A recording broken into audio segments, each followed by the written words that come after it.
News, events, sports. Same time, same place, right in the heart of Isla Vista. UCSB TV is serving UC Santa Barbara and the surrounding community with real journalism. Hello and welcome back to UCSB TV, the newscast that has all of the news, sports, and events you need to know about Isla Vista and the surrounding community. I'm Alexandra Goldberg, UCSB TV producer. Thank you for tuning in. The January storm surge left Goleta beaches shut down due to rainfall damages, and Santa Barbara County stated a local emergency for the beaches now undergoing an active emergency response. But this past week, Goleta beaches opened up partially, though a beach nourishment operation is underway to repair damages.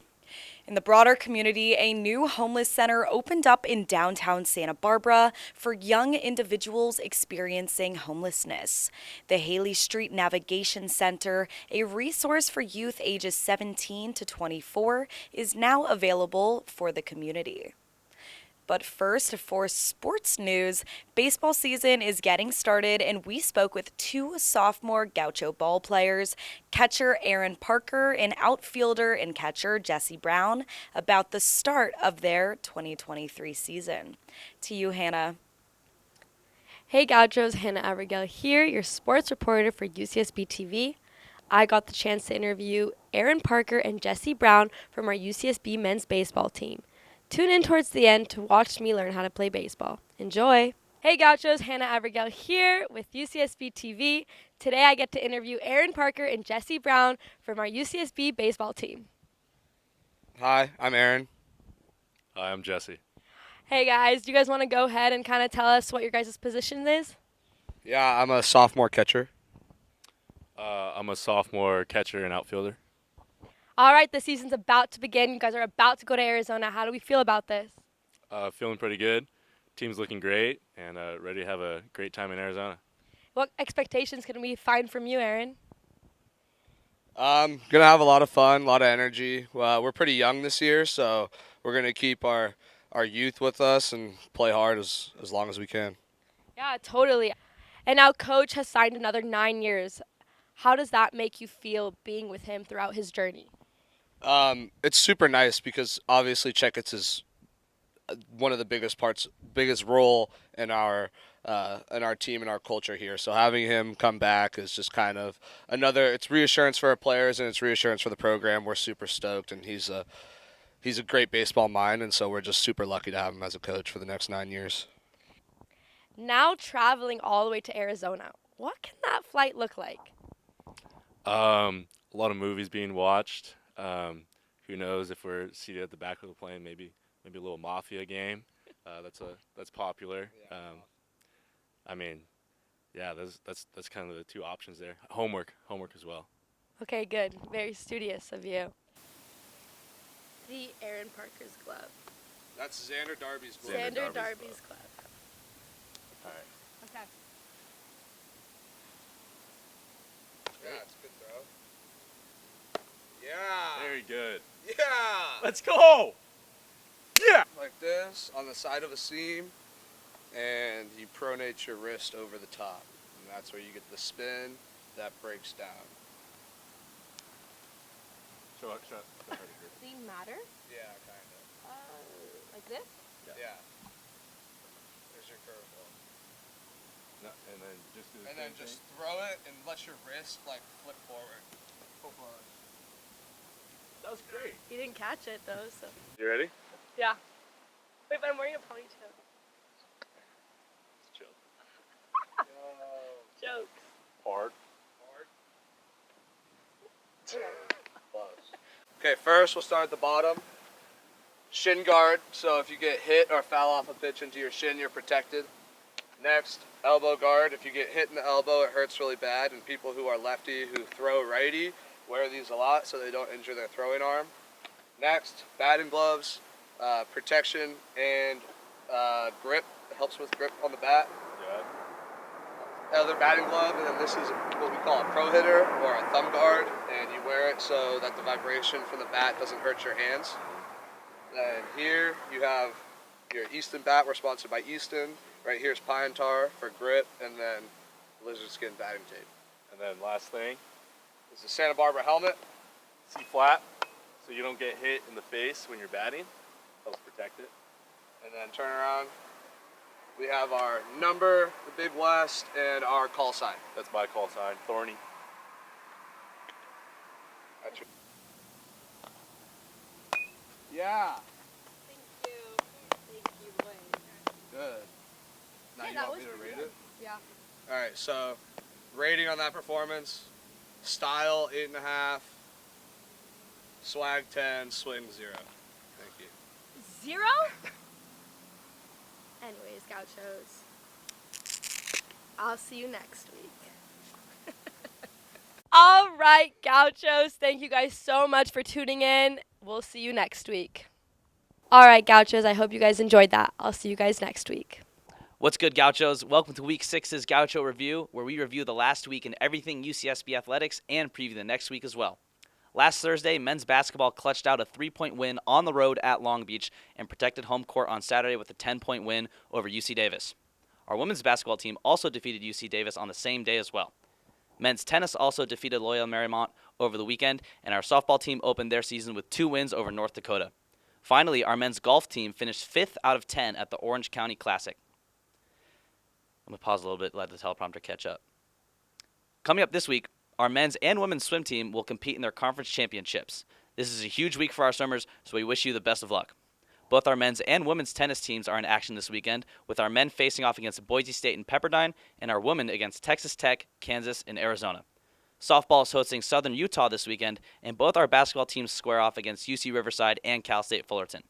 Finally, our baseball team is opening their season this weekend with a road trip to Arizona to compete in the Sanderson Ford College Baseball Classic. We wish all our athletes best of luck this weekend. That's all for this week. Thank you for watching, and we'll see you next week. For UCSB TV, I'm Ryan Greenberg. You just heard from some Big West champs catching us up on Gaucho baseball amid the start of their new season, and also some more of your UCSB sports news. And up next, news reporter Zuri Wilson reporting on the opening of the Haley Street Navigation Center, a new resource for Santa Barbara youth experiencing homelessness. News reporter Zuri Wilson has that story. On January 30th, the Channel Islands YMCA opened the first ever homeless facility for transitional age youth in Santa Barbara. This facility, called the Haley Street Navigation Center, is designed for individuals ages 17 to 24 who are experiencing homelessness or need help obtaining basic resources such as food and clothing. The Haley Street Navigation Center is a place for transitional aged youth ages 17 to 24 years old to come and drop in. They can enjoy a meal, meet with a caseworker, work on some goals. We can work on housing supports or education, getting them set up with employment. So originally this facility was a fire station. It then translated to a boxing ring, and then it was adopted by the Santa Barbara YMCA a few years back. We were able to take it over and renovate the whole place, and we're still giving back to the community, just like what the owners would like for us to do with it. Youth homelessness looks different from adult homelessness. Services when youth are under the age of 18, a lot of the times drop off upon their 18th birthday. Our goals are to start working with youth as they're 17, who maybe have experienced homelessness throughout their entire life through different capacities, and we're able to start working with them, build that rapport, understand what their needs are, what their goals are, and help through that transitional period.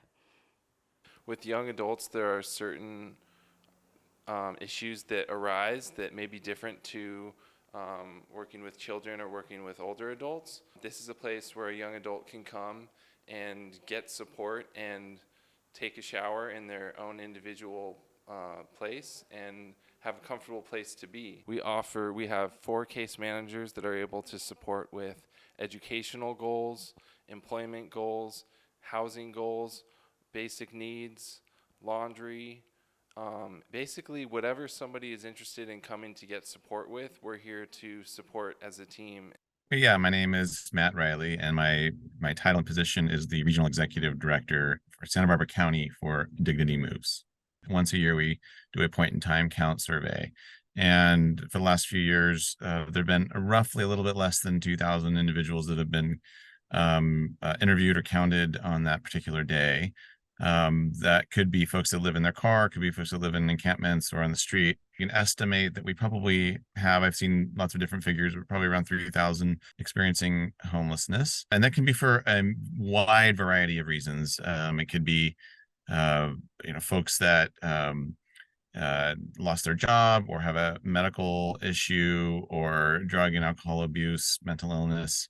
One thing I've really learned over this time is not to really generalize about how someone might fall into homelessness. I think that a lot of people see there's some folks that have behavior that is right front and center in the middle of the street sometimes, and that's what often gets the headlines or the attention. But that's certainly not the majority of folks, in my experience.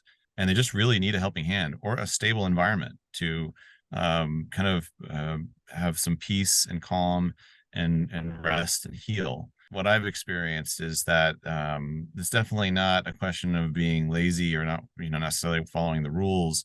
I just think that oftentimes it's really individual by individual, and oftentimes there are reasons or maybe an avalanche of reasons why someone is living on the streets. But the transitional age youth or young adults, ages 18 to 25, that's a very challenging place to kind of make connections. These are high school, college students that, or students that, they're individuals that are from our area. And it's just so important that we just try to build some trust, lend a helping hand, provide some resources around that to try to help them, try to think about the next stage of their life. It's a tough time.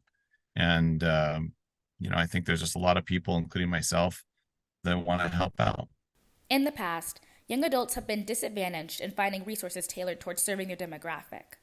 However, the Haley Street Navigation Center represents increased aid and representation of young adults experiencing homelessness, with the organization planning on serving as many as 250 youth per year. The Haley Street Navigation Center is located at 701 East Haley Street and will be open for drop-in services 7 days a week from 9 a.m. to 1 p.m. With UCSB TV, I'm your news reporter, Zuri Wilson. See you next time. That was Zuri Wilson covering the Haley Street Navigation Center. Next up, events reporter Pricila Flores on the Goleta Beach partial reopen, looking at emergency efforts to clean up storm surge damage and what is now open to the public. To you, Pricila. Weeks after the record-breaking rain that hit Santa Barbara, Goleta Beach County reopens partially after having to close due to the damage by the heavy rainfall. Goleta Beach County Park is still recovering from the heavy rainfall as the barbecue grills, parking, beach access, and restrooms will be open from sunrise to sunset in the area between the park entrance and pier. Yet the pier and the Far East parking lot will continue to be closed due to excessive damage. Work in the area will go from Monday through Saturday from 7 a.m. to 7 p.m. Visitors of the park should expect construction, and the County of Goleta advises its residents to use caution as it's unstable footing and may cause injury. Thank you so much for tuning into UCSB TV, the only broadcast on UCSB's campus, bringing you weekly news, sports, and events about Isla Vista and the surrounding community. I'm Alexandra Goldberg, UCSB TV producer, and we'll see you next week.